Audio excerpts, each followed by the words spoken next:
बिस्मिल्लाहिर्रहमानिर्रहीम ते अस्सलाम वालेकुम।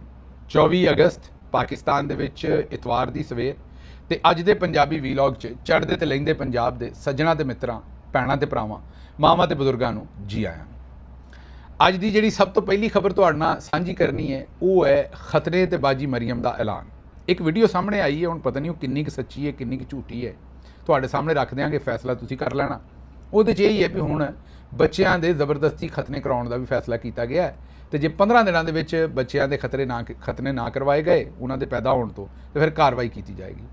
ਇਹ ਖੈਰ ਤੁਹਾਨੂੰ ਆਖਰ ਤੇ ਵੀਡੀਓ ਵੀ ਇਹ ਵਿਖਾਵਾਂਗੇ, ਆਵਾਜ਼ ਵੀ ਸੁਣਵਾਵਾਂਗੇ ਤੇ ਤਬਸਰਾ ਵੀ ਕਰਾਂਗੇ, ਕਿਉਂਕਿ ਖਤਨੇ ਤਾਂ ਵੈਸੇ ਹਰ ਸ਼ਾਇਦ ਹੀ ਹੋਏ ਨੇ, ਅਦਲੀਆ ਦੇ ਵੀ ਖਤਨੇ ਕਰ ਦਿੱਤੇ ਨੇ, ਸਹਾਫਤ ਦੇ ਵੀ ਕਰ ਦਿੱਤੇ। ਅੱਛਾ, ਖਤਨੇ ਕਰਨਾ ਤੇ ਇੱਕ ਬਾਬਰਕਤ ਕੰਮ ਹੈ, मतलब कि वो ਤੁਹਾਨੂੰ ਪਤਾ ਹੈ ਕਿ ਮਜ਼ਹਬੀ ਮਾਮਲਾ ਹੈ ਤੇ ਖਤਨੇ ਕਰਨਾ ਤੇ ਬੁਰੀ ਗੱਲ ਨਹੀਂ ਆਖਿਆ ਜਾ ਸਕਦਾ, ਪਰ ਖਤਨੇ ਤੇ ਖਤਨਾ ਕਰਨਾ ਤੇ ਮਾੜਾ ਕੰਮ ਹੈ ਨਾ।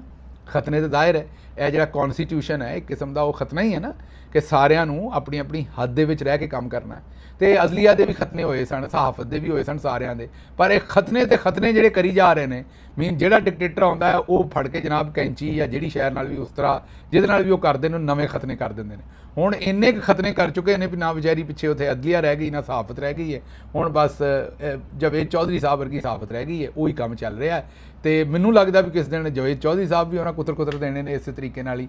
ਮੈਂ ਸਾਫ਼ਤੀ ਤੌਰ ਤੇ ਗੱਲ ਕਰ ਰਿਹਾ, ਵੈਸੇ ਨਹੀਂ, ਇਹ ਕਿਸੇ ਦਿਨ ਜਵੇਦ ਚੌਧਰੀ ਸਾਹਿਬ ਨੂੰ ਵੀ ਉਹਨਾਂ ਨੇ ਜਨਾਬ ਉਡਾ ਕੇ ਰੱਖ ਦੇਣਾ, ਮੁੰਨ ਕੇ ਰੱਖ ਦੇਣਾ, ਤੇ ਅੱਲਾ ਹੀ ਖੈਰ ਕਰੇ। ਖੈਰ ਇਸ ਖਬਰ ਵਾਲੇ ਪਾਸੇ ਆਵਾਂਗੇ, ਇਹ ਜ਼ਰਾ ਥੋੜੀ ਜੀ ਮਖੌਲੀਆ ਗੱਲ ਵੀ ਹੈ, ਆਖਰ ਤੇ ਗੱਲ ਕਰਾਂਗੇ, ਲੇਕਿਨ ਪਹਿਲਾਂ ਜ਼ਰਾ ਸੁਣ ਲਓ। ਪੀਪਲਜ਼ ਪਾਰਟੀ ਤੇ ਨੂਨ ਲੀਗ ਨੇ ਫੈਸਲਾ ਕੀਤਾ ਹੈ ਵੀ ਰਲ ਕੇ ਉੱਡਾਂਗੇ। ਉਹਨਾਂ ਨੇ ਆਖਿਆ ਵੀ ਰਲ ਕੇ ਉੱਡਾਂਗੇ ਤੇ ਰਲ ਕੇ ਲੁੱਟਾਂਗੇ। ਉਹਨਾਂ ਨੇ ਹੁਣ ਜਿਹੜਾ ਜ਼ਿਮਨੀ ਇਲੈਕਸ਼ਨ ਹੋਣ ਲੱਗਾ ਹੈ, ਜਿਹੜਾ ਇਹਨਾਂ ਨੇ ਸਕੈਜੂਲ ਦਿੱਤਾ ਹੈ, ਜਿਹਦੇ ਵਿੱਚ ਪਾਕਿਸਤਾਨ ਤਹਿਰੀਕ ਇਨਸਾਫ ਦੇ ਜਿਹੜੇ ਲੋਕਾਂ ਨੂੰ ਝੂਠੀਆਂ ਸਜ਼ਾਵਾਂ ਦੇ ਕੇ ਤੇ ਉਹਨਾਂ ਨੂੰ ਨਾਅਹਿਲ ਕਰਾਰ ਦਿੱਤਾ ਹੈ, ਉਸ ਵਜ੍ਹਾ ਤੋਂ ਸੀਟਾਂ ਖਾਲੀ ਹੋਈਆਂ ਨੇ, ਤੇ ਉਹਦੇ ਬਾਰੇ ਹੁਣ ਪੀਪਲਜ਼ ਪਾਰਟੀ ਨੇ ਤੇ ਨੂਨ ਲੀਗ ਨੇ ਫੈਸਲਾ ਕੀਤਾ ਹੈ ਕਿ ਅਸੀਂ ਹੁਣ ਰਲ ਕੇ ਕੰਮ ਪਾਉਣਾ ਹੈ। ਇਹ ਇਲੈਕਸ਼ਨ ਅਸੀਂ ਰਲ ਕੇ ਲੜਨੇ ਨੇ। ਜਿੱਥੇ ਨੂਨ ਲੀਗ ਦਾ ਕੈਂਡੀਡੇਟ ਹੋਏਗਾ ਤੇ ਪੀਪਲਜ਼ ਪਾਰਟੀ ਖੜਾ ਨਹੀਂ ਕਰੇਗੀ, ਜਿੱਥੇ ਪੀਪਲਜ਼ ਪਾਰਟੀ ਹੋਏਗਾ ਉੱਥੇ ਅਸੀਂ ਖੜਾ ਨਹੀਂ ਕਰਾਂਗੇ। ਪਰ ਇਹਨਾਂ ਨੂੰ ਇਹ ਪੁੱਛੇ ਬੰਦਾ ਵੀ ਭੁੱਖੇ ਨੂੰ ਜੱਫੀ ਪਾਈ, ਦੋਹਾਂ ਨੂੰ ਗਸ਼ ਪੈ ਗਈ। ਹੁਣ ਕਈਆਂ ਨੇ ਆਖਣਾ ਸਰ ਮਿਸਾਲ ਪੂਰੀ ਦਿਆ ਕਰੋ, ਅੱਧੀ ਨਾ ਦਿਆ ਕਰੋ, ਬੰਦੇ ਦੇ ਉਹ ਪੁੱਤਰ ਹੋ, ਕੋਈ ਬੰਦੇ ਦੇ ਪੁੱਤਰ ਬਣੋ, ਕੋਈ ਮਸਾਲਾ ਆਪ ਵੀ ਸਮਝ ਲਿਆ ਕਰੋ। ਜਾਂ ਮੇਰਾ ਮਤਲਬ ਹੈ ਮੈਨੂੰ ਇੱਥੇ ਤੁਸੀਂ ਲਿੱਤਰ ਪਾਉਣੇ ਨੇ ਬਜ਼ੁਰਗਾਂ ਦੇ ਕੋਲੋਂ ਜਿਹੜੇ ਵੀਲਾਗ ਸੁਣਦੇ ਨੇ, ਕੋਈ ਬੰਦੇ ਦੇ ਪੁੱਤਰ ਬਣੋ ਯਾਰ। ਕਹਿਣ ਦਾ ਮਤਲਬ ਇਹ ਹੈ ਕਿ ਇਹ ਦੋਵੇਂ ਭੁੱਖੇ ਨੇ, ਮਤਲਬ ਇਲਹਾਕ ਕਰਨ ਦੇ ਐਲਾਨ ਤੇ ਇੰਜ ਕਰ ਰਹੇ ਨਾ ਜਿਵੇਂ ਬੜੀਆਂ ਵੱਡੀਆਂ ਪਾਰਟੀਆਂ ਨੇ, ਦੋ ਵੋਟ ਨਿਕਲਣੇ ਨੇ ਤੁਹਾਡੇ। ਤੁਹਾਨੂੰ ਵੋਟ ਹੁਣ ਦਿੰਦਾ ਕੌਣ ਹੈ ਜਿਹੜਾ ਤੁਹਾਡੇ ਇਲਹਾਕ ਨਾਲ ਕੋਈ ਫਰਕ ਪੈਣਾ ਹੈ ਕਿ ਜੀ ਨੂਨ ਔਰ ਪੀਪਲਜ਼ ਪਾਰਟੀ ਰਲ ਕੇ। ਅਸਲ ਗੱਲ ਇਹ ਹੈ ਵੀ ਉਹ ਜਿਤਾਉਣਾ ਤੇ ਤੁਹਾਨੂੰ ਫਾਰਮ 47 ਨੇ, ਤੇ ਇਸ ਲਈ ਚੰਗਾ ਹੈ ਕਿ ਇੱਕ ਦੂਜੇ ਦੇ ਸਾਹਮਣੇ ਲੜੋਗੇ ਤੇ ਫਿਰ ਕੁੱਤਿਆ ਹੋਗੇ ਇੱਕ ਦੂਜੇ ਨਾਲ, ਇੱਕ ਦੂਜੇ ਦੇ ਉੱਤੇ ਫਿਰ ਧਾਂਦਲੀ ਦੇ ਇਲਜ਼ਾਮ ਲਾਉਂਦੇ ਹੋ ਜਿਵੇਂ ਪਿਛਲੀ ਵਾਰੀ ਲਾਉਂਦੇ ਰਹੇ ਨੇ ਪੀਪਲਜ਼ ਪਾਰਟੀ ਵਾਲੇ, ਨੂਨ ਲੀਗ ਵਾਲੇ। ਇਹ ਸਾਰੀ ਹਾਫਿਜ਼ ਸਾਹਿਬ ਕਿਉਂਕਿ ਚਾਹੁੰਦੇ ਨੇ ਕਿ ਮਾਮਲਾ ਜਿਹੜੇ ਨੇ ਉਹ ਚੰਗੇਰ ਤੇ ਲੜਾਈ ਨਾ ਹੋਵੇ। ਚੰਗੇਰ ਹੁੰਦੀ ਜਿੱਥੇ ਵੱਡੀ ਸਾਰੀ ਜਿਹੜੀ ਚੰਗੇਰ ਹੁੰਦੀ ਰੋਟੀਆਂ ਵਾਲੀ, ਜਿੱਥੇ ਰੋਟੀਆਂ ਰੱਖੀ ਦੀਆਂ ਨੇ, ਉਹ ਚੰਗੇਰ ਤੇ ਆਉਂਦੇ ਨੇ ਲੜਾਈ ਨਾ ਹੋਵੇ ਹੁਣ ਇਸ ਵੇਲੇ। ਔਰ ਉਹ ਚੰਗੇਰ ਤੇ ਇਸ ਲਈ ਲੜਾਈ ਨਾ ਹੋਵੇ ਤਾਂ ਕਿ ਉਹਨਾਂ ਦੀ ਤੁਹਾਨੂੰ ਪਤਾ ਐਕਸਟੈਂਸ਼ਨ ਕੰਟੀਨਿਊਸ਼ਨ ਦਾ ਮਾਮਲਾ ਆ ਰਿਹਾ ਨਵੰਬਰ 'ਚੋਂ, ਆਉਂਦੇ ਨੇ ਕਿ ਉੱਥੇ ਤੱਕ ਮਾਮਲਾ ਜ਼ਰਾ ਗੁਫ਼ਤੋ ਸ਼ਨੀਦ ਨਾਲ ਹੀ ਚੱਲ ਜਾਣ। ਤੇ ਉਹਨਾਂ ਨੇ ਉਹਨਾਂ ਨੂੰ ਕਿਹਾ ਵੀ ਰਲ ਕੇ ਉੱਡੋ, ਉਹਨਾਂ ਆਖਿਆ ਵੀ ਰਲ ਕੇ ਉੱਡੋ। ਇਹਨਾਂ ਨੇ ਹੁਣ ਫੈਸਲਾ ਕਰ ਲਿਆ ਜੀ। ਮੁਸਲਿਮ ਲੀਗ ਨੂਨ ਵੱਲੋਂ ਤੁਹਾਨੂੰ ਪਤਾ ਬੜਾ ਸਮਝਦਾਰ ਆਦਮੀ ਹੈ ਵਫਾਕੀ ਵਜ਼ੀਰ ਹਨੀਫ ਅਬਾਸੀ, ਪੀਪੀ ਵਾਲਿਆਂ ਨੇ ਵੀ ਓਡਾ ਹੀ ਸਮਝਦਾਰ ਸਿਆਣਾ। ਦੋਵਾਂ ਦਾ ਪਤਾ ਨਹੀਂ ਐਫੀਡਰੀਨ ਦਾ ਹੀ ਕੇਸ ਬਣਿਆ ਸੀ, ਨਹੀਂ ਮੇਰਾ ਖਿਆਲ ਉਹ ਜਿਹੜੇ ਰਾਜਾ ਸਾਹਿਬ ਨੇ ਉਹ ਰੈਂਟਲ ਸਨ, ਰਾਜਾ ਰੈਂਟਲ, ਉਹ ਬਿਜਲੀ ਘਰਾਂ ਵਾਲਾ ਕੰਮ ਸੀ, ਇਹਨਾਂ ਦਾ ਐਫੀਡਰੀਨ ਦਾ ਸੀ, ਲੇਕਿਨ ਜੋੜ ਬਰਾਬਰ ਦਾ, ਰੁਪਈਆਂ ਵਾਲੇ ਪਾਸਿਓਂ ਦੋਵੇਂ ਭਰਾ ਬਰਾਬਰ ਨੇ ਕਰਪਸ਼ਨ ਦੇ ਜਿਹੜੇ ਇਲਜ਼ਾਮ ਲੱਗੇ ਸਨ। ਤੇ ਹਨੀਫ ਅਬਾਸੀ ਸਾਹਿਬ ਤੇ ਰਾਜਾ ਪਰਵੇਜ਼ ਅਸ਼ਰਫ ਦੋਵਾਂ ਨੇ ਮੁਸ਼ਤਰਕਾ ਪ੍ਰੈਸ ਕਾਨਫਰੰਸ ਕਰਕੇ ਕਿਹਾ ਵੀ ਅਸੀਂ ਇਹ ਕੰਮ ਰਲ ਕੇ ਪਾਵਾਂਗੇ, ਫਾਰਮ 47 ਅਸੀਂ ਰਲ ਕੇ ਰਿਸੀਵ ਕਰਾਂਗੇ। ਅੱਛਾ ਜੀ, ਅਗਲੀ ਖਬਰ ਜਿਹੜੀ ਅਸੀਂ ਜਿਸ ਤਰ੍ਹਾਂ ਕਿ ਉਹਦੇ ਤੇ ਰੱਖੀ ਹੈ ਥੰਬਨੇਲ ਤੇ, ਬਰਾਸੀ ਪੀਜ਼ਾ, ਤੇ ਇਹਨੂੰ ਅੰਗਰੇਜ਼ੀ ਦੇ ਵਿੱਚ ਜਾਂ ਇਹਦੀ ਜਿਹੜੀ ਸਹੀ ਜ਼ੁਬਾਨ ਹੈ ਜਿੱਥੋਂ ਇਹ ਸ਼ੁਰੂ ਹੋਇਆ ਉੱਥੇ ਵਾਲੇ ਇਹਨੂੰ ਪੀਜ਼ਾ ਆਖਦੇ ਨੇ, ਟੇ ਦੇ ਵਿੱਚ ਲਾਉਂਦੇ ਨੇ। ਤੁਸੀਂ ਨਾਮ ਹੀ ਲਾਓ ਤਾਂ ਖੈਰ ਹੈ, ਜੋ ਆਖਿਆ ਜਾਂਦਾ ਉਹ ਆਖਿਆ ਕਰੋ, ਐਡੀ ਪਰੇਸ਼ਾਨੀ ਨਹੀਂ ਲੈਣੀ। ਪੀਜ਼ਾ ਆਖੋ, ਪੀਜ਼ਾ ਆਖੋ, ਚੀਜ਼ ਵਾਲੀ ਬ੍ਰੈਡ ਆਖੋ, ਜੋ ਦਿਲ ਕਰਦਾ ਉਹ ਆਖੋ। ਐਡੇ ਇਹਨਾਂ ਮਸਲਿਆਂ 'ਚ ਨਾ ਫਸਿਆ ਕਰੋ। ਬਸ ਇਹ ਕਿ ਖਾਣ ਨੂੰ ਲੱਭਦਾ ਹੈ ਜੇ ਤੇ ਰੱਬ ਦਾ ਸ਼ੁਕਰ ਅਦਾ ਕਰੋ, ਨਹੀਂ ਲੱਭਦਾ ਤੇ ਰੱਬ ਕੋਲੋਂ ਮੰਗੋ ਕਿ ਹੱਕ ਹਲਾਲ ਦਾ ਤੁਹਾਨੂੰ ਦੇਵੇ। ਇਹ ਲਫ਼ਜ਼ਾਂ ਦੇ ਉੱਤੇ ਐਡਾ ਪਰੇਸ਼ਾਨ ਨਹੀਂ ਹੋਣਾ। ਅੱਛਾ, ਅੱਗੇ ਚੱਲਨੇ। ਉਹ ਤੁਹਾਨੂੰ ਅਸੀਂ ਦੱਸਿਆ ਸੀ ਵੀ ਮਰਾਸੀ ਪੀਜ਼ਾ ਤੇ ਇਸਾਕ ਡਾਰ ਸਾਹਿਬ, ਉਹ ਵਜ੍ਹਾ ਇਹ ਕਿ ਇਸਾਕ ਡਾਰ ਸਾਹਿਬ ਨੇ ਕਿਹਾ ਹੈ ਵੀ ਪਾਕਿਸਤਾਨ ਅੱਲਾ ਦੇ ਨਾਂ 'ਤੇ ਬਣਿਆ ਸੀ, ਉਹਦੀ ਕਾਮਯਾਬੀ ਅੱਲਾ ਦੇ ਜ਼ਿੰਮੇ ਹੈ, ਸਾਡੇ ਜ਼ਿੰਮੇ ਨਹੀਂ। ਆ ਬੱਲੇ ਹੋ ਸ਼ੇਰ ਬੱਗਿਆ, 1971 ਦੇ ਵਿੱਚ ਅੱਲਾ ਨੇ ਜ਼ਿੰਮੇਦਾਰੀ ਤੁਹਾਨੂੰ ਦੇ ਦਿੱਤੀ ਸੀ, ਕਿਸੇ ਹੋਰ ਨੂੰ ਦੇ ਦਿੱਤੀ ਸੀ। ਇਹ ਵੇਖੋ ਆਵਾਮ ਨੂੰ ਬੇਵਕੂਫ ਕਿੱਡਾ ਬਣਾਉਂਦੇ ਨੇ। ਵੀ ਅੱਲਾ ਮੀਆਂ ਨੇ ਕੀ ਥੱਲੇ ਆ ਕੇ ਆਪ ਬਣਾ ਕੇ ਦਿੱਤਾ ਸੀ ਤੁਹਾਨੂੰ ਪਾਕਿਸਤਾਨ ਨੂੰ ਰੱਖਿਆ ਸੀ? ਇਹ ਜ਼ਿੰਮੇਵਾਰੀ ਹਿਫਾਜ਼ਤ ਦੀ ਸਿਰਫ ਖਾਨਾ ਕਾਬਾ ਦੀ ਹੈ ਸਰਕਾਰ, ਜੋ ਅਸੀਂ ਸੁਣਿਆ, ਜੋ ਅਸੀਂ ਪੜ੍ਹਿਆ, ਜਿੰਨੀ ਕਿ ਸਾਨੂੰ ਅਕਲ ਹੈ। ਉਸ ਤੋਂ ਇਲਾਵਾ ਅੱਲਾ ਦੀ ਜ਼ਾਤ ਨੇ ਕਿਸੇ ਮੁਲਕ ਦੀ ਕੋਈ ਜ਼ਿੰਮੇਵਾਰੀ ਨਹੀਂ ਲਈ। ਹਾਂ, ਸਾਡਾ ਮੁਲਕ ਬਿਲਕੁਲ ਇਸਲਾਮ ਦੇ ਨਾਂ 'ਤੇ ਬਣਿਆ, ਸਾਨੂੰ ਬੜਾ ਪਿਆਰਾ ਹੈ, ਅਸੀਂ ਇਹਦੇ ਵਾਸਤੇ ਆਪਣੀ ਜਾਨ ਦੇ ਸਕਦੇ ਹਾਂ। ਸਾਡੇ ਜਿਹੜੇ ਫੌਜੀ ਜਵਾਨ ਨੇ, ਅਫਸਰਾਨ ਨੇ, ਜਵਾਨ ਨੇ, ਇਹ ਚੰਦ ਜਰਨੈਲਾਂ ਨੂੰ ਛੱਡ ਕੇ ਉਹ ਜਾਨ ਵੀ ਦਿੰਦੇ ਨੇ। ਸਾਡੇ ਲਈ ਬੜੇ ਮੁਹਤਰਮ ਨੇ ਸਾਰੇ। ਸਾਡਾ ਹਰ ਬੰਦਾ ਹੀ ਪਾਕਿਸਤਾਨੀ ਜਿਹੜਾ ਉਹ ਮੁਲਕ ਦੇ ਉੱਤੇ ਮਰ ਮਿਟਣ ਨੂੰ ਤਿਆਰ ਹੈ, ਸਾਡੀ ਸ਼ਾਨ ਹੈ, ਆਨ ਹੈ। ਪਰ ਹੁਣ ਐਡਾ ਝੂਠ ਨਾ ਵਧਾ ਦਿਓ ਵੀ ਇਹ ਰੱਬ ਦਾ ਵਾਅਦਾ, ਰੱਬ ਥੱਲੇ ਆ ਕੇ ਵਾਅਦਾ ਕਰਕੇ ਗਿਆ ਸਾਡੇ ਨਾਲ। ਨਾ, ਰੱਬ ਦਾ ਵਾਅਦਾ ਹੈ ਵੀ ਕਰਤੂਤਾਂ ਦਰੁਸਤ ਰੱਖੋ ਤੇ ਮਾਮਲਾ ਠੀਕ ਹੋਣਗੇ। ਇੰਨੇ ਸਾਰੇ ਮੁਸਲਮਾਨ ਮੁਲਕ ਨੇ ਬਾਕੀ ਜਿਨ੍ਹਾਂ ਤੇ ਤਬਾਹੀ ਆਈ ਹੈ, ਉਹਨਾਂ ਦੀ ਹਿਫਾਜ਼ਤ ਰੱਬ ਨੇ ਨਹੀਂ ਸੀ ਕਰਨੀ। ਉਹ ਸੁਤੇਲੇ ਨੇ ਰੱਬ ਦੇ, ਇਰਾਕ, ਲੀਬੀਆ, ਉਹ ਸਾਰੇ ਸੁਤੇਲੇ ਨੇ। ਉਹਨਾਂ ਨੂੰ, ਰੱਬ ਨੂੰ ਉਹਨਾਂ ਨਾਲ ਪਿਆਰ ਨਹੀਂ ਹੈ। ਸਾਕਾ ਜੀ ਤੁਹਾਡੇ ਨਾਲ ਜ਼ਿਆਦਾ ਹੈ ਕੋਈ? ਯਾਰ ਬੜੇ ਖੜਪੈਂਚ ਆਦਮੀ ਹੋ ਤੁਸੀਂ, ਮਤਲਬ ਝੂਠ ਵੀ ਮਾਰਦੇ ਹੋ ਪੈਰ ਬੰਨ੍ਹ ਕੇ। ਤੇ 71 ਦੇ ਵਿੱਚ ਤਾਂ ਮੁਲਕ ਟੁੱਟ ਚੁੱਕਿਆ ਹੈ। ਜਿਹੜਾ ਮੁਲਕ ਤੁਸੀਂ ਆਂਦੇ ਹੋ ਵੀ ਜਿਹਦੀ ਹਿਫਾਜ਼ਤ ਰੱਬ ਦੇ ਜ਼ਿੰਮੇ ਸੀ, ਉਹ ਫਿਰ ਕਿਉਂ ਨਹੀਂ ਸੀ ਹੋਈ ਹਿਫਾਜ਼ਤ? 71 ਦੇ 2 ਟੁੱਟੇ ਹੋ ਗਿਆ ਸੀ। ਉਹ ਆਂਦੇ ਹੋ ਨਾ 27ਵੀਂ ਤਾਰੀਖ ਨੂੰ ਪਾਕਿਸਤਾਨ ਬਣਿਆ ਸੀ ਰਮਜ਼ਾਨ ਨੂੰ, ਤੇ ਇਹਨੇ ਤਾਂ ਦੁਨੀਆ ਇਹਨੇ ਕਾਇਮ ਰਹਿਣਾ ਜੇ ਅਸੀਂ ਰੱਬ ਦੇ ਅਸੂਲਾਂ ਨੂੰ ਮੰਨਾਂਗੇ। ਤੇ ਜੇ ਰੱਬ ਦੇ ਅਸੂਲਾਂ ਦੇ ਮੁਤਾਬਕ ਆਪਣਾ ਮੁਲਕ ਚਲਾਵਾਂਗੇ। ਜਿਹੜੇ ਮੁਲਕ ਦੇ ਵਿੱਚ ਗਰੀਬ ਨਾਲ ਧੱਕਾ ਕਰੋਗੇ, ਜਿਹੜੇ ਮੁਲਕ ਦੇ ਵਿੱਚ ਰੇਹੜੀਆਂ ਵਾਲਿਆਂ ਦੀਆਂ ਰੇਹੜੀਆਂ ਤੋੜ ਕੇ ਕਬਾੜ ਦੇ ਭਾਅ ਵੇਚੋਗੇ, ਜਿਹਦੇ ਮੁਲਕ 'ਚ ਮਾੜੇ ਦੀ ਹੈਲਥ ਕਾਰਡ ਵੀ ਖੋਲੋਗੇ, ਜਿਹਦੇ ਮੁਲਕ ਦੇ ਵਿੱਚ ਗਰੀਬ ਆਪਣੇ ਬੱਚਿਆਂ ਨੂੰ ਲੈ ਕੇ ਦਰਿਆਵਾਂ ਦੇ ਵਿੱਚ ਛਾਲਾਂ ਮਾਰਨਗੇ, ਤੁਹਾਨੂੰ ਲੱਗਦਾ ਵੀ ਰੱਬ ਨੇ ਤੁਹਾਡੇ ਇਸ ਸਾਰੇ ਜ਼ੁਲਮ ਦੇ ਨਿਜ਼ਾਮ ਨੂੰ ਆਪ ਆ ਕੇ ਬਚਾਉਣਾ ਹੈ? ਨਾ, ਰੱਬ ਦੀ ਜ਼ਾਤ ਵੀ ਤੁਹਾਡੀ ਜੋੜੀ ਠੋਕੇਗਾ। ਲੇਕਿਨ ਇਹ ਕਿ ਉਹਨਾਂ ਤੁਹਾਡੀ ਇਸ ਵੇਲੇ ਰੱਸੀ ਦਰਾਜ਼ ਕੀਤੀ। ਲੋਕਾਂ ਨੂੰ ਬੇਵਕੂਫ ਵੇਖੋ ਕਿਸ ਤਰ੍ਹਾਂ ਬਣਾਉਂਦੇ ਨੇ। ਉਤੋਂ ਇੱਕ ਲਤੀਫਾ ਚੇਤੇ ਆਇਆ ਵੀ ਮਰਾਸੀ ਨੇ ਫੋਨ ਕੀਤਾ, ਹੈਲੋ ਪੀਜ਼ਾ ਸ਼ਾਪ। ਉਹਨਾਂ ਕਿਹਾ, ਆਪਰੇਟਰ ਨੇ ਕਿਹਾ ਜੀ ਜਨਾਬ ਦੱਸੋ ਕੀ ਚਾਹੀਦਾ। ਉਹਨਾਂ ਕਿਹਾ, ਮਰਾਸੀ ਨੇ ਆਖਿਆ ਵੀ 10 ਲਾਰਜ ਪੀਜ਼ੇ, 3 ਫੁੱਲ ਚਿਕਨ ਤੇ 2 1.5 ਲੀਟਰ ਦੀਆਂ ਪੈਪਸੀ ਦੀਆਂ ਬੋਤਲਾਂ। ਆਪਰੇਟਰ ਨੇ ਕਿਹਾ ਜੀ ਆਰਡਰ ਕਿਸ ਦੇ ਨਾਂ ਤੇ ਬੁੱਕ ਕਰਨਾ ਹੈ? ਜ਼ਾਹਿਰ ਹੈ ਪੈਸੇ ਵੀ ਤੇ ਲੈਣੇ ਨਾ। ਉਹਨਾਂ ਕਿਹਾ ਜੀ, ਮਰਾਸੀ ਨੇ ਕਿਹਾ ਅੱਲਾ ਦੇ ਨਾਂ ਤੇ ਬੁੱਕ ਕਰ ਦਿਓ। ਇਸਾਕ ਡਾਰ ਸਾਹਿਬ ਦਾ ਇੱਥੇ ਤੁਸੀਂ, ਮੈਂ ਉਹਨਾਂ ਨੂੰ ਮਰਾਸੀ ਨਹੀਂ ਕਹਿ ਰਿਹਾ ਖੁਦਾ ਨਾ ਖਾਸਤਾ, ਉਹਦੀ ਵਜ੍ਹਾ ਹੈ ਵੀ ਜਿਹੜੀ ਮਰਾਸੀ ਬਰਾਦਰੀ ਹੈ ਉਹ ਬਹੁਤ, ਤੁਹਾਨੂੰ ਪਤਾ ਹੈ, ਇਮਾਨਦਾਰ ਲੋਕ ਨੇ, ਮਿਹਨਤ ਕਰਕੇ ਖਾਂਦੇ ਨੇ। ਮੈਂ ਇਸਾਕ ਡਾਰ ਸਾਹਿਬ ਨੂੰ ਮਰਾਸੀ ਕਹਿ ਤਾ, ਉਹਨਾਂ ਮੇਰੇ ਗਲ ਪੈ ਜਾਣਾ ਸਾਰਿਆਂ ਨੇ ਕਿ ਜਨਾਬ ਸਾਡੇ ਨਾਲ ਅਸੀਂ ਫਰਾਡੀਏ ਥੋੜ੍ਹੀ ਹੈ, ਸਾਡੇ ਨਾਲ ਕੀ ਕਰ ਰਹੇ ਹੋ ਤੁਸੀਂ। ਤੇ ਇਸ ਲਈ ਇੱਥੋਂ ਜਿਹੜੀ ਵੀ ਮਮਾਸਲਤ ਹੈ ਉਹ ਐਵੇਂ ਫਰਜ਼ੀ ਹੈ। ਬਸ ਗੱਲ ਨੂੰ ਸਮਝੋ ਕਿ ਉਹੀ ਕੰਮ ਹੈ ਜਿਹੜੇ ਨੇ ਇਹ ਕਰ ਰਹੇ ਨੇ। ਅੱਛਾ, ਅੱਗੋਂ ਭਾਸ ਅਫਸਰ ਦੀ ਗੱਲ ਕਰ ਲਈਏ ਜ਼ਰਾ। ਭਾਸ ਅਫਸਰ ਨੇ ਵੱਟ ਕੱਢ ਦਿੱਤੇ ਨੇ ਸਾਰਿਆਂ ਦੇ। ਭਾਸ ਅਫਸਰ ਨੇ ਐਲਾਨ ਕਰ ਦਿੱਤਾ, ਉਹਨਾਂ ਕਿਹਾ ਜੀ ਜਿਹੜਾ ਇਲੈਕਸ਼ਨ ਕਮਿਸ਼ਨ ਹੈ ਉਹਦੇ ਖਿਲਾਫ ਮੈਂ ਕਾਰਵਾਈ ਕਰਨੀ ਹੈ। ਉਹ ਆਂਦੇ ਨੇ ਵੀ ਆ ਜਿਹੜਾ ਮਾਨਸੇਰਾ 'ਚ ਇਲੈਕਸ਼ਨ ਹਰਾਇਆ ਸੀ ਨਾ। ਅੱਛਾ, ਇੱਥੇ ਮੈਂ ਗੱਲ ਮੰਨ ਲਾਂ, ਤੁਸੀਂ ਮੇਰੇ ਨਾਲ ਕਰਨਾ ਗੁੱਸਾ, ਤੁਸੀਂ ਮੇਰਾ ਵੀਲਾਗ ਵੇਖਣਾ ਛੱਡਣਾ ਵੇਖਣਾ, ਤੁਹਾਡੀ ਮਰਜ਼ੀ ਹੈ, ਜੋ ਕਰਨਾ ਕਰੋ। ਮੈਂ ਤੁਹਾਨੂੰ ਇਹ ਗੱਲ ਦੱਸ ਦਿੱਤੀ ਹੈ ਕਿ ਮੈਂ ਹੁਣ ਭਾਸ ਅਫਸਰ ਦੀ ਸ਼ਾਨ 'ਚ ਗੁਸਤਾਖੀ ਨਹੀਂ ਕਰਨੀ। ਇਹ ਮੈਂ ਤੁਹਾਨੂੰ ਕਈ ਵੀਲਾਗ ਪਹਿਲਾਂ ਦੱਸ ਦਿੱਤਾ। ਮੈਂ ਉਸ ਬੰਦੇ ਦਾ ਜ਼ਾਤੀ ਤੌਰ 'ਤੇ ਇਹਤਰਾਮ ਕਰਦਾ। ਉਸ ਬੰਦੇ ਨੇ ਜਿੱਡਾ ਔਖਾ ਵੇਲਾ ਵੇਖਿਆ, ਉਸ ਦੇ ਬਾਵਜੂਦ ਉਹਨੇ ਆਪਣੀ ਅਪਰੋਚ ਨਹੀਂ ਬਦਲੀ, ਉੱਥੇ ਹੀ ਹੈ, ਸਿੱਧੇ ਬੱਲੇ ਨਾਲ ਖੇਡਦਾ। ਪੂਰੇ ਸ਼ਰੀਫ ਟੱਬਰ 'ਚੋਂ ਵਾਹਿਦ ਬੰਦਾ ਜਿਹੜਾ ਸਿੱਧਾ ਇੰਟਰਵਿਊ ਦੇ ਪਾਉਂਦਾ ਹੈ। ਸਿੱਧਾ ਇੰਟਰਵਿਊ ਦਾ ਮਤਲਬ ਹੈ ਲਾਈਵ ਇੰਟਰਵਿਊ, ਬਗੈਰ ਉਹ ਲੌਂਡੇ ਲਪਾੜੇ ਮਨਸੂਰ ਅਲੀ ਖਾਨ ਵਰਗੇ ਨੂੰ ਰਲਾ ਕੇ ਨਾ ਇਹ ਕਾਟ ਦੋ। ਉਹ ਆਵਾਜ਼ ਸਾਨੂੰ ਦੱਸਦਾ, ਮੈਂ ਵੀ ਅੱਜ ਸ਼ਬਾਜ਼ ਸ਼ਰੀਫ ਤਰ੍ਹਾਂ ਉਂਗਲ ਕੀਤੀ ਹੈ। ਖੈਰ ਮਾਜ਼ਰਤ, ਉਹਨਾਂ ਨੇ ਕਿਹਾ ਕਿ ਜੀ ਇਹ ਕਾਟ ਦੋ। ਉਹ ਮੈਂ ਤਾਂ ਇਸ ਲਈ ਉਂਗਲ ਕੀਤੀ ਕਿ ਬਾਜੀ ਨੇ ਇੰਝ ਹੀ ਕਰਕੇ ਕਟਵਾਇਆ ਸੀ। ਤੇ ਉਹ ਲੌਂਡਾ ਲਪਾੜਾ ਜੀ ਸਾਨੂੰ ਅਗਲੇ ਦਿਨ ਦੱਸਦੇ ਰਹੇ ਵੀ ਕਿਸੇ ਦੇ ਬਾਪ 'ਚ ਵੀ ਜ਼ਰੂਰਤ ਨਹੀਂ ਕਿ ਮੇਰੇ ਸ਼ੋਅ ਦੇ ਵਿੱਚ ਕੋਈ ਸ਼ੈ ਕਟਵਾਵੇ। ਉਹ ਬਾਅਦ ਪਤਾ ਲੱਗਾ ਵੀ ਸਭ ਦੀ ਮਾਂ ਨੇ ਕਟਵਾਇਆ। ਉੱਤੇ ਹੀ ਲੌਂਡਾ ਲਪਾੜਾ ਜੀ ਵੀ ਥੱਲੇ ਪੂਛਲ ਫੇਰਨ ਡਏ ਨੇ ਬੈਠੇ ਮਾਜ਼ਰਤ ਆ। ਤੇ ਖੈਰ, ਉਹ ਕਹਿਣ ਦਾ ਮਤਲਬ ਇਹ ਹੈ ਕਿ ਇਹ ਜਿਹੜੇ ਭਾਸ ਅਫਸਰ ਹੈ ਵਾਹਿਦ ਬੰਦਾ ਪੂਰੇ ਸ਼ਰੀਫ ਟੱਬਰ 'ਚ ਜਿਹੜਾ ਸਹਾਫੀਆਂ ਸਾਹਮਣੇ ਬਹਿ ਕੇ ਸਿੱਧਾ ਇੰਟਰਵਿਊ ਦੇ ਦਿੰਦਾ। ਔਰ ਮਾਲ ਪਾਣੀ ਵੀ ਜੇ ਖਾਦਾ ਹੁੰਦਾ ਤੇ ਨਜ਼ਰ ਆਉਣਾ ਸੀ ਤੁਹਾਡੇ ਸਾਹਮਣੇ। ਤੇ ਬਹਰਹਾਲ ਮੈਂ ਤੇ ਬਈ ਜਿੱਡੀ ਕਿ ਮੁਸ਼ਕਿਲ ਇਸ ਬੰਦੇ ਨੇ ਵੇਖ ਲਈ ਹੈ, ਮੈਂ ਤੇ ਇਹਦਾ ਇਹਤਰਾਮ ਹੀ ਕਰਾਂਗਾ। ਤੁਸੀਂ ਭਾਵੇਂ ਮੇਰੇ ਨਾਲ ਨਾਰਾਜ਼ ਹੋਵੋ। ਬਹਰਹਾਲ ਉਹਨਾਂ ਨੇ ਹੁਣ ਇੱਕ ਬੜਾ ਖੜਕਵਾਂ ਐਲਾਨ ਕੀਤਾ। ਉਹਨਾਂ ਕਿਹਾ ਜੀ ਚੀਫ ਇਲੈਕਸ਼ਨ ਕਮਿਸ਼ਨਰ ਸਿਕੰਦਰ ਸੁਲਤਾਨ ਰਾਜਾ ਸਾਹਿਬ ਨੂੰ ਮੈਂ ਅਦਾਲਤੀ ਕਟਹਿਰੇ 'ਚ ਲਿਆਵਾਂਗਾ। ਉਹਨਾਂ ਨੂੰ ਅੱਲਾ ਵੀ ਸਜ਼ਾ ਦੇਗਾ।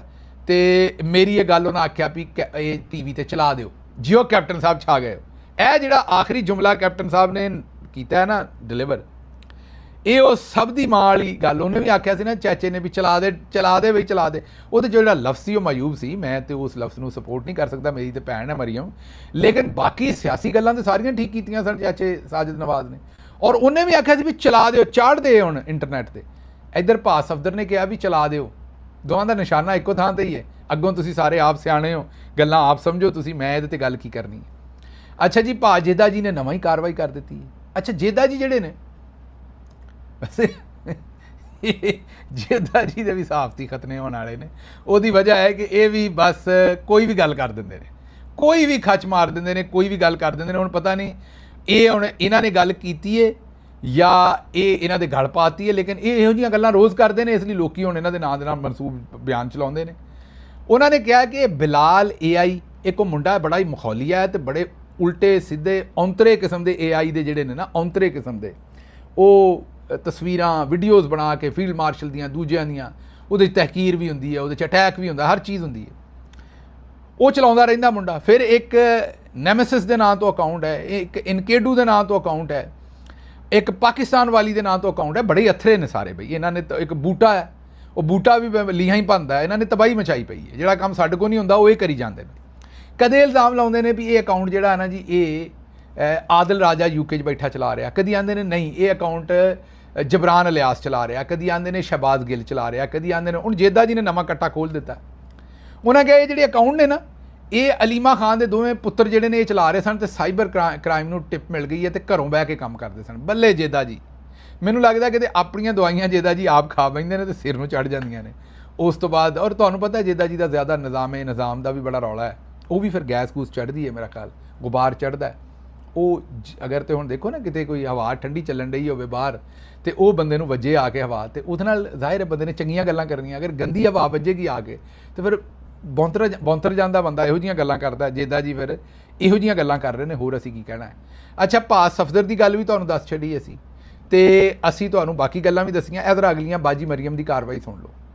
ਸੁਥਰਾ ਪੰਜਾਬ ਸ਼ੁਰੂ ਕੀਤਾ, ਉੱਥੇ ਖਾਕਰੂਪ ਭਰਤੀ ਕੀਤੇ ਸਫਾਈ ਕਰਨ ਵਾਲੇ, ਔਰ ਠੇਕਾ ਦੇ ਛੱਡਿਆ ਆਪਣੇ ਬੰਦਿਆਂ ਨੂੰ ਕਿ ਬਈ ਇਹ ਸ਼ਹਿਰ ਜਾਂ ਇਲਾਕੇ ਦਾ ਠੇਕਾ ਤੇਰਾ, ਤੈਨੂੰ ਇੰਨੇ ਪੈਸੇ ਦੇਂਗਾ, ਤੂੰ ਅੱਗੇ ਸਫਾਈ ਜਿੱਦ ਕੋ ਮਰਜ਼ੀ ਕਰਵਾ, ਜਿੰਨੇ 'ਚ ਮਰਜ਼ੀ ਕਰਵਾ। ਉਹਨੇ ਖਾਕਰੂਪ ਭਰਤੀ ਕਰਾ ਕੇ ਸਫਾਈ ਕਰਾ ਲਈ, ਸਰਕਾਰ ਕੋਲੋਂ ਪੈਸੇ ਲੈ ਕੇ ਖਾਕਰੂਪਾਂ ਨੂੰ ਤਨਖਾਹ ਦਿੱਤੀ ਨਹੀਂ, ਭੱਜ ਗਏ।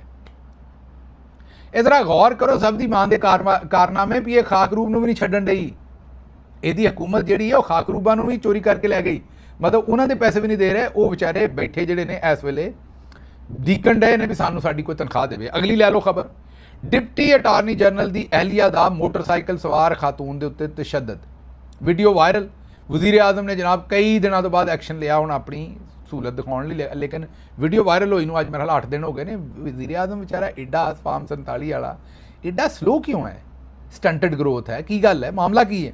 Multan deputy attorney general Salman Khurshid ਦੀ ਅਹਿਲੀਆ ਮੋਟਰਸਾਈਕਲ ਸਵਾਰ ਖਾਤੂਨ ਮੈਮੂਨਾ ਔਰ ਉਹਨਾਂ ਦੀ ਬੇਟੀ ਦੇ ਉੱਤੇ ਤਸ਼ੱਦਦ ਕੀਤਾ। ਅਸੀਂ ਵੇਖੀ ਵੀਡੀਓ, ਬੜਾ ਹੀ ਘਟੀਆ ਕੰਮ ਕੀਤਾ ਸੀ ਇਹ ਜਿਹੜਾ ਵੀ ਡਿਪਟੀ ਅਟਾਰਨੀ ਜਨਰਲ ਸਾਹਿਬ ਦੀ ਅਹਿਲੀਆ ਨੇ ਕੀਤਾ।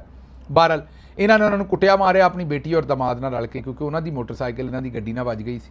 ਹੁਣ ਪੁਲਿਸ ਨੇ ਇਹਨਾਂ ਤੇ FIR ਦਿੱਤੀ ਸੀ, ਉਹ ਵੀ ਵਜ਼ੀਰ ਆਜ਼ਮ ਦੇ ਐਕਸ਼ਨ ਤੋਂ ਪਹਿਲਾਂ ਹੀ ਦੇ ਦਿੱਤੀ ਸੀ ਉਹਨਾਂ ਨੇ। ਇਹ ਵਜ਼ੀਰ ਆਜ਼ਮ ਸਿਰਫ ਵਿਚਾਰਾ ਹੁਣ ਟਿੱਕਰ ਜਾਰੀ ਕਰ ਰਿਹਾ ਬਸ ਕ੍ਰੈਡਿਟ ਲੈਣ ਲਈ, ਬਲਕਿ ਅਦਾਲਤ ਨੇ ਜ਼ਮਾਨਤ ਵੀ ਦੇ ਛੱਡੀ ਹੋਈ ਹੈ ਅਟਾਰਨੀ ਜਨਰਲ ਦੀ ਜਿਹੜੀ ਅਹਿਲੀਆ ਉਹਨਾਂ ਨੂੰ 1 ਲੱਖ ਰੁਪਏ ਦੇ ਮੇਰਾ ਖਿਆਲ ਹੈ 1 ਲੱਖ ਦੇ ਮੁਚਲਕਿਆਂ ਦੇ। ਅੱਛਾ ਜੀ, ਖੈਰ ਇਹ ਤੁਹਾਨੂੰ ਸਿਰਫ ਦੱਸਣਾ ਸੀ ਵੀ ਇੱਥੇ ਜਿਹੜਾ ਹਰ ਤਗੜਾ ਨੂੰ ਆਪਣੇ ਆਪ ਨੂੰ ਫੀਲਡ ਮਾਰਸ਼ਲ ਹੀ ਸਮਝਦਾ ਤੇ ਦੂਜੇ ਨਾਲ ਤੋਨਾ ਫਿੱਟ ਰੱਖਦਾ। ਅੱਛਾ ਜੀ, ਅਗਲੀ ਖਬਰ ਜ਼ਰਾ ਵੇਖ ਲਓ। ਸੈਸ਼ਨ ਜੱਜ ਦੀ ਰਿਟਾਇਰਮੈਂਟ ਤੇ ਕਮਰਾ ਅਦਾਲਤ ਦੇ ਵਿੱਚ ਵੀਡੀਓ ਬਣਾਉਣ ਦਾ ਮਾਮਲਾ ਵਾਇਰਲ ਹੋਇਆ ਸੀ। Chief justice Lahore high court justice Aalia Neelam Sahiba ਨੇ ਸੈਸ਼ਨ ਜੱਜ ਇਬਰਾਹੀਮ ਅਸਗਰ ਦੇ ਰਵੱਈਏ ਦਾ ਸਖਤ ਨੋਟਿਸ ਲਿਆ। ਇਹ ਮੇਰਾ ਖਿਆਲ ਸਾਹੀਵਾਲ ਤੋਂ ਸੈਸ਼ਨ ਜੱਜ ਰਿਟਾਇਰ ਹੋਏ ਸਨ, ਕੁਰਸੀ ਚੁੰਮਦੇ ਰਹੇ ਆਪਣੀ ਰਿਟਾਇਰਮੈਂਟ ਦੇ ਉੱਤੇ, ਸਲੂਟ ਠੋਕਦੇ ਰਹੇ, ਲੋਕਾਂ ਨੂੰ ਜਾ ਕੇ ਜੱਫੀਆਂ ਪਾਉਂਦੇ ਰਹੇ। ਜਿਹੜੇ ਮੈਂ ਲੋਕਾਂ ਕੋਲ ਪੁੱਛਿਆ ਵੀ ਜਦੋਂ ਇਹਨਾਂ ਦੀ ਜਿਸ ਵੇਲੇ ਰਿਟਾਇਰ ਨਹੀਂ ਸੀ ਤੇ ਮਾਲ ਪਾਣੀ ਸਭ ਕੁਝ ਚੱਲਦਾ ਸੀ, ਲੇਕਿਨ ਹੁਣ ਜਾਂਦੇ ਹੋਏ ਇਹ ਵੀ ਟਿਕਟੌਕ ਦਾ ਸ਼ੌਕੀਨ ਹੈ ਬਾਜੀ ਤਰ੍ਹਾਂ। ਇਹ ਵੀ ਜੱਜ ਸਾਹਿਬ ਜਿਹੜੇ ਨੇ ਟਿਕਟੌਕ ਦੇ ਸ਼ੌਕੀਨ ਨੇ, ਉਹਨਾਂ ਨੇ ਵੀਡੀਓ ਬਣਾ ਕੱਢੀ। ਹੁਣ ਚੀਫ ਜਸਟਿਸ ਕਹਿੰਦੀ ਹੈ ਵੀ ਇਹ ਵੀਡੀਓ ਕਿਉਂ ਬਣਾਈ? ਖੈਰ ਉਹਦੇ ਉੱਤੇ ਲੋਕਾਂ ਨੇ ਡਬਿੰਗ ਵਬਿੰਗ ਕਰਕੇ ਨਾ ਤੇ ਝੂਠ ਵੀ ਬੜਾ ਚਲਾਇਆ ਕਿ ਜੀ ਇਮਰਾਨ ਖਾਨ ਸਾਹਿਬ ਦੀ ਹਮਾਇਤ 'ਚ ਇਸ ਬੰਦੇ ਨੇ ਆਪਣੀ ਨੌਕਰੀ ਛੱਡ ਦਿੱਤੀ, ਅਸਤੀਫਾ ਦੇ ਦਿੱਤਾ, ਬੜਾ ਝੂਠ ਝਾਟ ਚਲਾਇਆ। ਲੇਕਿਨ ਐਸੀ ਗੱਲ ਹਕੀਕਤ ਦੇ ਵਿੱਚ ਕੋਈ ਨਹੀਂ। ਅਸਲ ਦੇ ਵਿੱਚ ਉਹ ਟਿਕਟੌਕਰ ਸਨ, ਉਹਨਾਂ ਨੂੰ ਟਿਕਟੌਕ ਦਾ ਸ਼ੌਕ ਸੀ ਤੇ ਉਹਨਾਂ ਨੇ ਟਿਕਟੌਕ ਬਣਾ ਕੱਢਿਆ। ਅੱਛਾ ਜੀ, ਅੱਗੇ ਤੁਹਾਨੂੰ ਉਹ ਹੁਣ ਸੁਣਾ ਦਈਏ ਖਤਨੇ ਵਾਲੀ ਗੱਲ। ਮੈਂ ਤੁਹਾਨੂੰ ਦੱਸਿਆ ਹੀ ਕਿ ਇਹ ਇੱਕ ਵੀਡੀਓ ਆਈ ਹੈ। ਇਹ ਮੈਨੂੰ ਤੇ ਸੱਚੀ ਗੱਲ ਤੁਹਾਨੂੰ ਦੱਸਾਂ, ਮੈਨੂੰ ਤੇ ਇਹ ਵੀਡੀਓ ਜਿਹੜੀ ਪਹਿਲਾਂ ਵੀਡੀਓ ਸੁਣ ਲਓ, ਵੀਡੀਓ ਪਹਿਲਾਂ ਪੂਰੀ ਸੁਣ ਲਓ, ਫਿਰ ਇਹ 'ਤੇ ਮੈਂ ਤਜਜ਼ੀਆ ਕਰਨਾ ਹੈ, ਦੱਸਣਾ ਤੁਹਾਨੂੰ ਵੀ ਮੈਨੂੰ ਲੱਗਦਾ ਕੀ ਹੈ। ਇਹ ਸੁਣੋ। ਲਓ ਜੀ ਬੇਲੀਓ, ਆ ਹਕੂਮਤ ਦਾ ਨਵਾਂ ਐਲਾਨ ਸੁਣ ਲਓ। ਫਿਰ ਐਲਾਨ ਸੁਣ ਲਓ। ਹਕੂਮਤੇ ਪੰਜਾਬ ਯਾਨੀ ਕਿ ਅੰਮਾ ਜੀ ਮਰੀਮ ਨਵਾਜ਼ ਸਾਹਿਬਾ ਦੀ ਤਰਫੋਂ ਐਲਾਨ ਕੀਤਾ ਜਾ ਰਿਹਾ ਹੈ ਕਿ ਜਿਨ੍ਹਾਂ ਦੇ 1 ਸਾਲ ਤੋਂ ਵੱਡੇ ਬੱਚਿਆਂ ਦੀ ਖਤਨੇ ਨਹੀਂ ਹੋਏ, ਉਹਨਾਂ ਨੂੰ ਇਤਲਾਹ ਦਿੱਤੀ ਜਾਂਦੀ ਹੈ ਕਿ 15 ਦਿਨਾਂ ਦੇ ਵਿੱਚ ਖਤਨੇ ਕਰਾ ਲਓ।